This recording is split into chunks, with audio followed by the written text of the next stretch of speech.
Hi, welcome back. Well, thanks for for those of you who have made comments and asked me a question or two. Um, Welcome back. If you're new to this channel, it's a channel about significant other's point of view of DID. I'm the significant other. DID system there. But we actually have a question. How do you support your significant other with DID? Well, for me, a lot of patience. A lot of patience, which helps quite a bit. Also, thanks to a lot of the research that she has done, just to give herself the knowledge of, hey, I got this symptom, this and that, just furthering her knowledge of her own disorders. She's been relatively nice enough to give me the dumbed down version of them, so I don't have to sit there and go through all the research studies. Painfully. It's hard for me to read that stuff. It puts me to sleep in no time. It's about the only thing I like to read. Not really, but it's my favorite. But having that knowledge also helps. Yeah, being patient.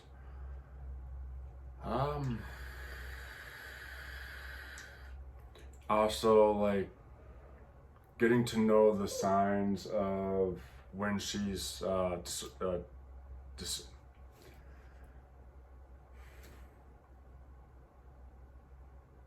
dissociating. There we go.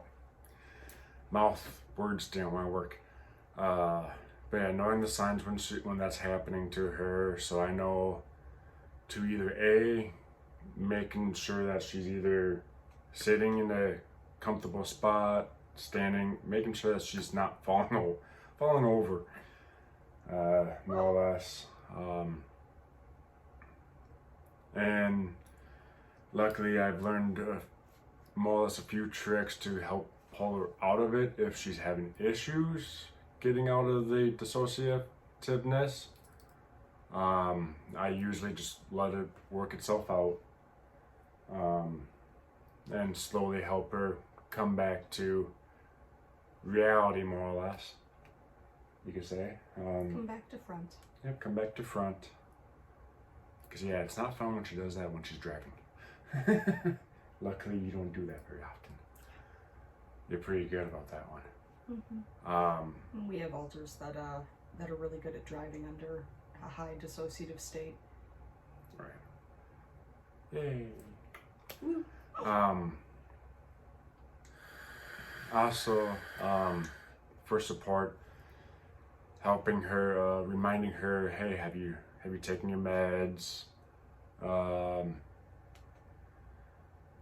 At times, like, hey, we should, it's getting a little late, we should head to bed. You know, try to help making sure that she stays on task, on a schedule. A lot of things that would help someone on the neurodivergent scale, and I am, I have Tourette syndrome, I have schizoaffective as well, so that, I'm not neurotypical, if you will. So a lot of the things that'll help someone, for instance, with ADHD, not all of those. I don't have ADHD, so I don't have those same symptoms and the same issues, but I share a lot of traits, and so a lot of those type of things can be helpful, not just for the DID, but for other disorders too. I know, for us, we just made a kind of a big trip to the laundromat. So when we get to folding and putting away the clothes, making sure that she's not overwhelmed by just dumping them all the clean clothes onto the bed and going through them a little bit at a time. That way she's not overwhelmed. We're both working on it. We might fold some, take a little break, come back to it.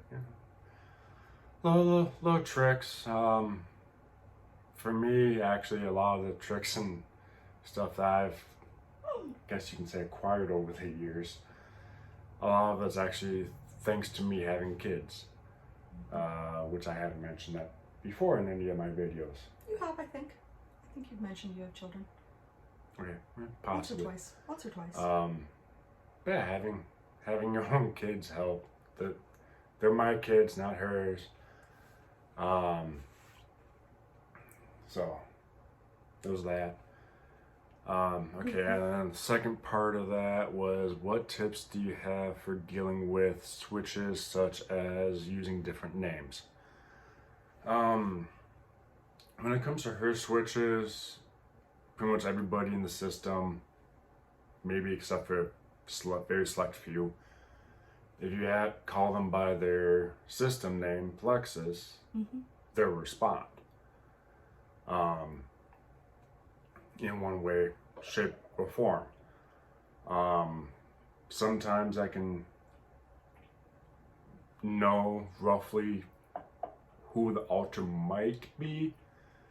It's getting a little bit more trickier nowadays because I have kind of gone away of asking, okay, who's out?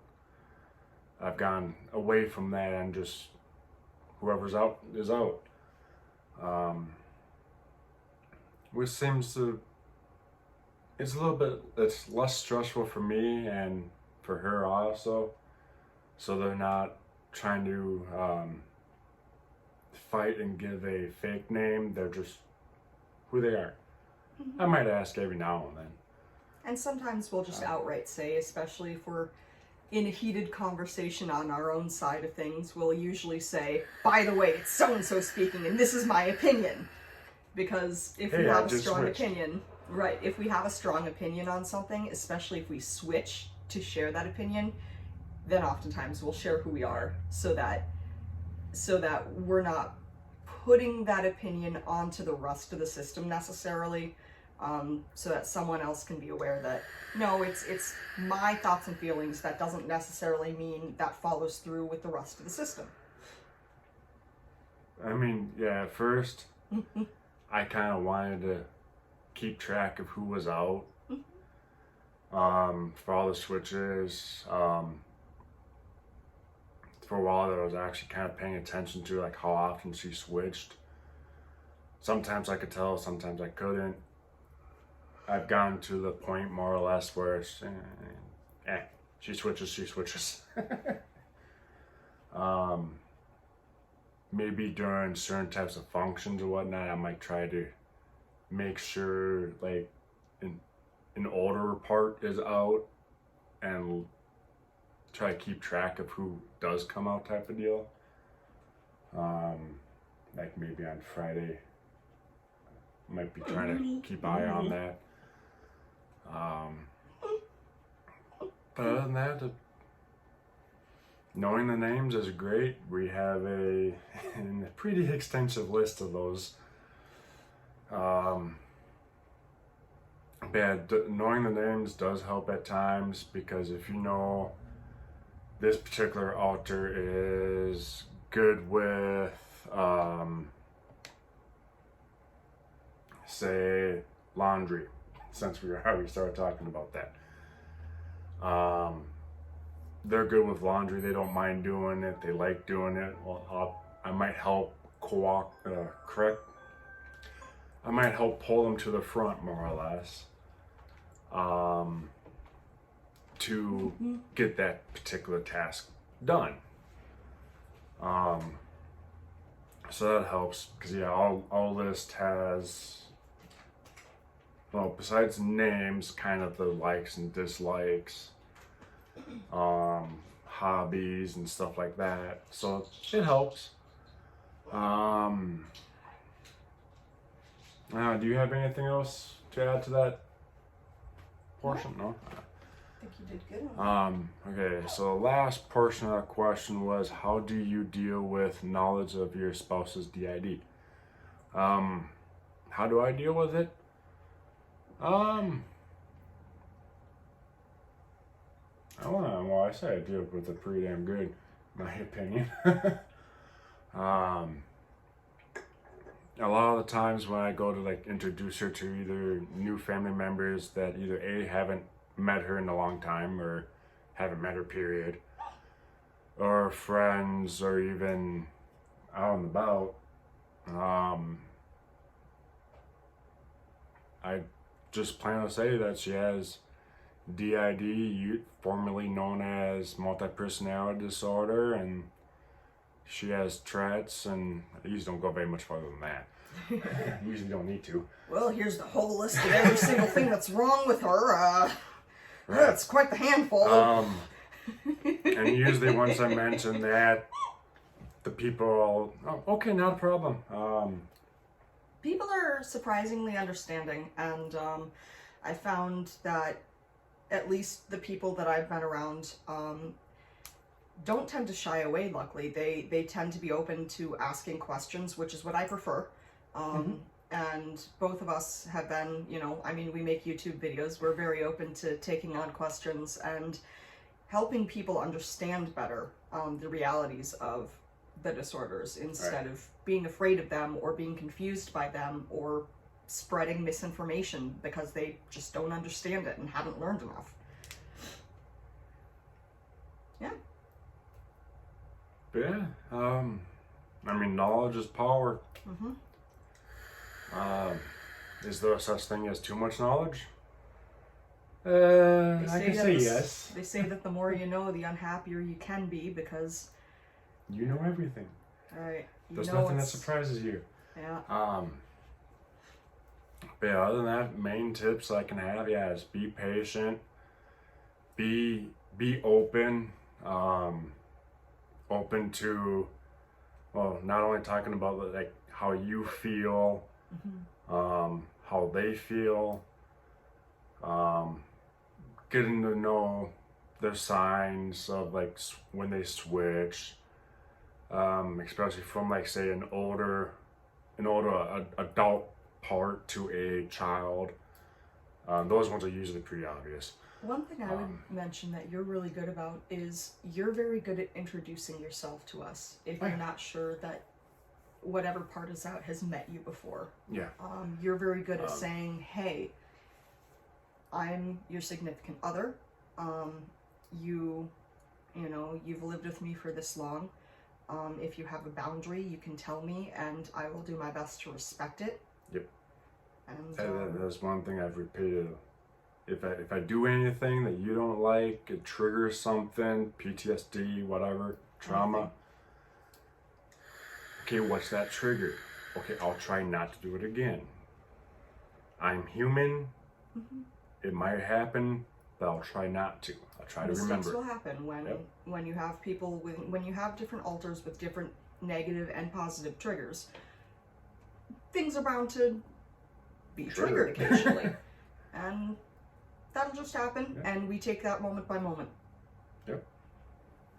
And when I notice I trigger something, especially like a bad trigger, I sit there and apologize, and I help work with them to get them out of it, out of the trigger. And to help us understand that that you're safe. Yeah, that I'm safe, that, you know, this was an accident, here's what caused the trigger, I think. Let's see what we can do to avoid it next time. Right.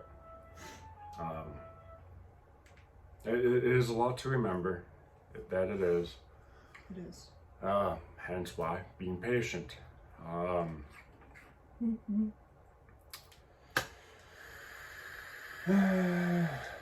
I'd say that's a pretty good video right there. Yeah. I'm running out of ideas and I just sound like I'm starting to repeat myself. So, we'll end it there. Thank you for the questions. We appreciate it. Any other questions you may have, feel free to ask. Yeah, feel free to reach out to us.